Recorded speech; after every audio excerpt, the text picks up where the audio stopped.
Hello. I've attended every one of these, and I'm going to make this quick.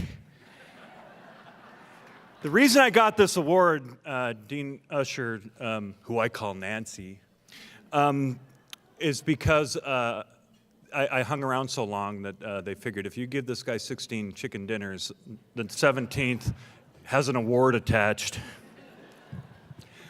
Myron, these guys, my friends, all are right. You know, I come from Idaho. I was born to be in Las Vegas, though. If you're looking at somebody who's doing what he's born to do. I am built to do this, and I can't do enough. As far as being here at UNLV, congratulations to all the success that the Jazz Studies program has had at this university. I have got to say this, because it's often when you put the word jazz in a headline, people stop reading.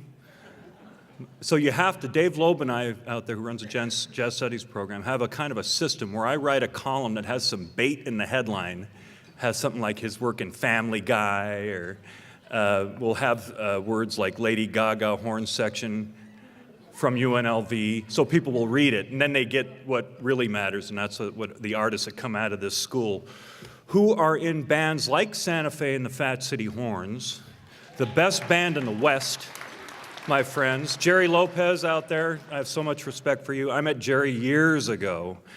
I met him so long ago that I didn't know that the Jerry that I knew in that context was the guy from Santa Fe and the Fat City Horns. My acute journalism skills didn't put it together that this guy over here and the guy who's playing guitar on Monday nights was actually the same person. It wasn't until Wayne Brady told me who he was, because he was running Wayne Brady's show at the Venetian.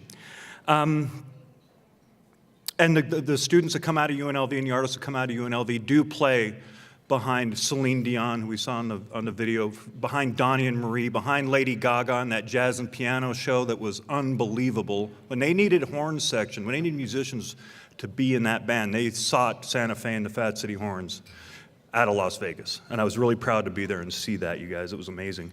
I'll tell you one story. I was fortunate enough recently to interview Paul Shaffer.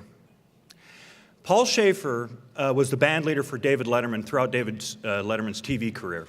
And through my correspondence with Paul Shaffer, I got to meet David Letterman. And we all sat together before one of Paul Shaffer's shows at Caesar's Palace. He came back to Caesar's Palace to perform at Cleopatra's Barge.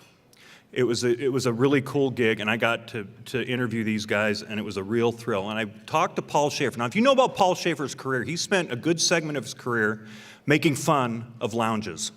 If you remember, Bill Murray, Nick the Lounge Singer,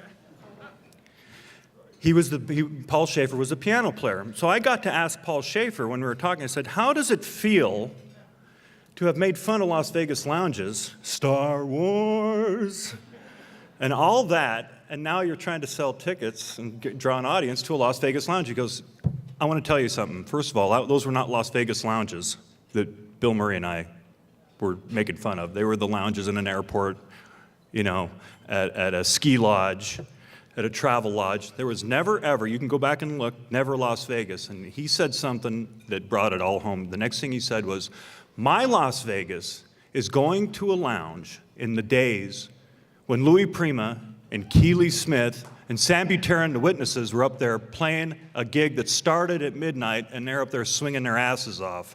That's my Las Vegas, and I've covered it all, man. I've been blessed to cover everything, but if you give me a good live music experience, I'm there. So to my friends, I'm very happy. I got to thank Nancy Usher, Jennifer Vaughn out there, Diane Zapak and the crew from the College of Fine Arts. My team from the Review-Journal is here tonight. Glenn Cook, our editor, Anastasia Hendricks here, Laura Schwed, Ellen Fiore, who's actually my editor, and she can tell you some stories about what it's like to try and work with me. And I'm proud to be honored as a journalist, as someone in the media, because the media honors itself really well, but the media doesn't often get honored outside the context of its own community. And I'm proud to be up here for that reason. And to my friends in the art and entertainment community, if you keep doing what you're doing, I'll keep doing what I'm doing. And I thank you for this award.